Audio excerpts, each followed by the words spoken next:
But first, as we reported earlier, President Trump was at NATO headquarters today in Brussels. The decades-old NATO alliance has found new meaning of late. The main cause, Russian muscle flexing in Europe and beyond. Several European nations are not members of the alliance, including Sweden. And now, Swedes are enlarging their military in new ways, preparing for an old threat. From the Swedish island of Gotland in the Baltic Sea, special correspondent Malcolm Brabant reports.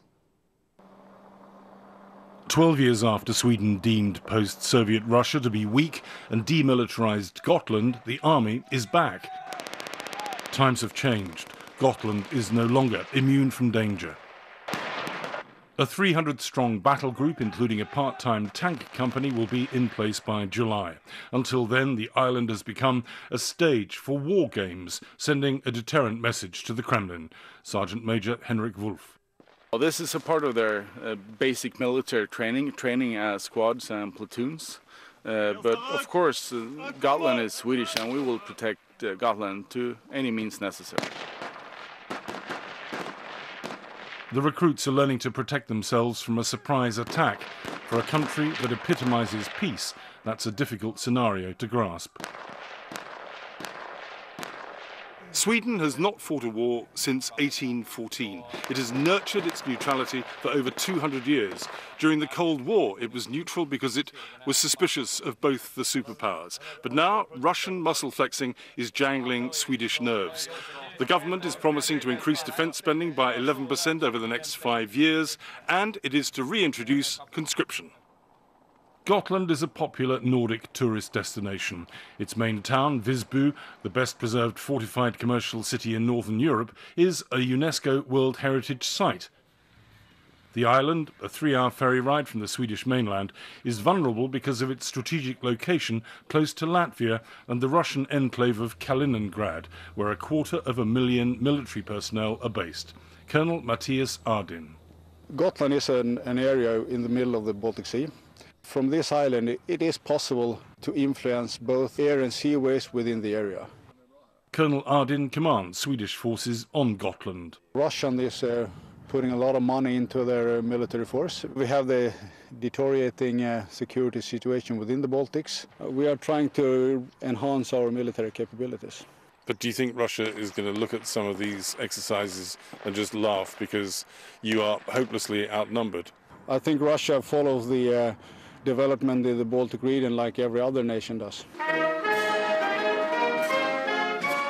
Last week, the Swedish Defence Minister Peter Hultqvist was at the Pentagon, raising concerns with Defence Secretary James Mattis. From my perspective, Russia is the main challenge.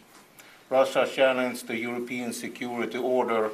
This has a destabilizing impact in Northern Europe and beyond. 4 years ago, Russia simulated a nuclear attack against Sweden as part of a military exercise. Its submarines and agents have also reportedly been probing Swedish defences. But political scientist Mi Lenag, a former Foreign Ministry Russia specialist, believes the Kremlin is bluffing.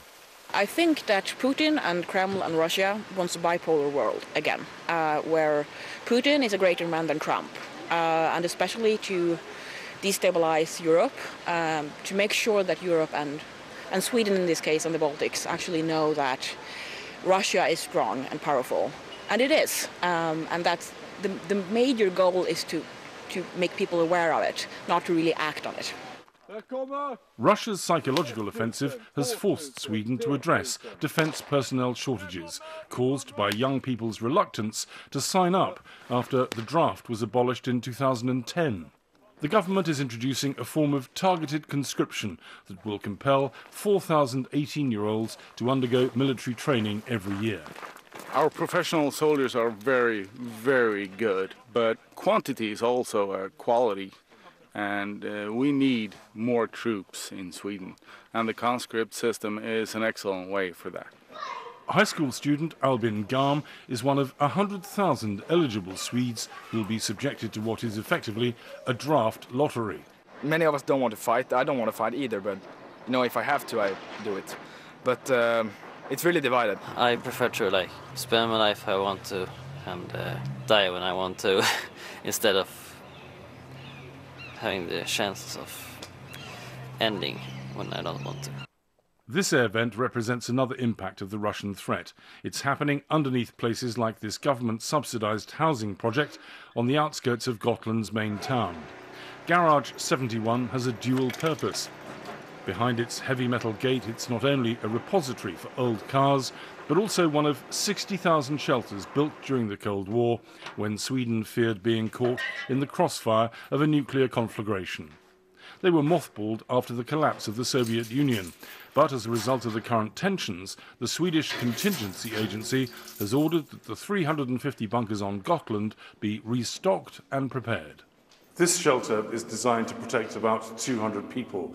We are about 10 feet underground, and this reinforced concrete is supposed to be able to take a direct hit in a conventional war. In another part of the island, at a Cold War military bunker, now a museum, custodian Kjell Pettersson laments the return of historical tensions. I really hope that a conflict won't happen.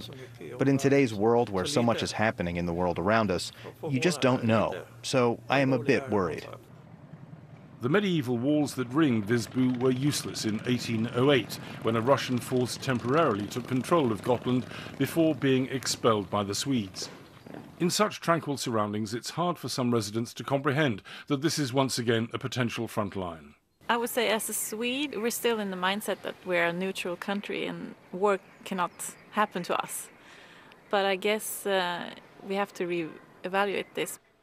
Maria James is a planning official with the local government. She's married to David James, an American security expert who hails from Virginia. If they want, they can take Gotland in a matter of days, I guess, or hours even. So I would probably be more inclined to just roll over, because I don't want any casualties and I don't want them to use force. The family is standing beside a component of Gotland's defences. This unprepossessing garage also contains a bomb shelter. I'm not at all positive about the future, because how can you be positive with Trump as a president? He's, well, somewhat of a wild card. And the combination of Trump and Putin and North Korea and others just really makes things seem like, well, anything could happen, really.